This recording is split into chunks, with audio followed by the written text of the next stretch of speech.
Ba't inaanay ang ulo mo? Anay ho ba? Oo. Ay, tama ho. Kasi yung bahay na tinitirahan namin, puro anay na eh. Talagang ganyan. Pag ang tao'y binubukbok, malapit ang anay. Eh, ano ang mabuti? Ay, madali yan, madali yan. Beto, bigyan mo isang gamo dyan. Isang gamo dyan. O ito, madali ito. Tatalabugan talaga? Aba, alam mo na, maiba naman si Professor Dusting. Ito, ang mga application nito. Oo. Ito, idadampi-dampihan mo yung mga ulo mo na Oo. binubukbok at Oo. yung mga paligid para hindi na madamay. Oo. At imumumog mo yan. Mga kabaryo, makinig kayo! Huwag kayong maniwala sa mga panlulong ng mga tao ito.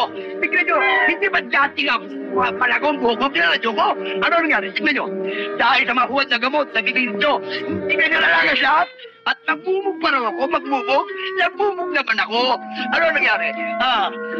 Kaya natin makitin. At yung malulungkot ako, ang mukha ko. Ganyan? Gusto ba niyo magkaganyan? Mga kapaparyo ko, huwag kayong maniniwala sa mga panlulong ng huwad to.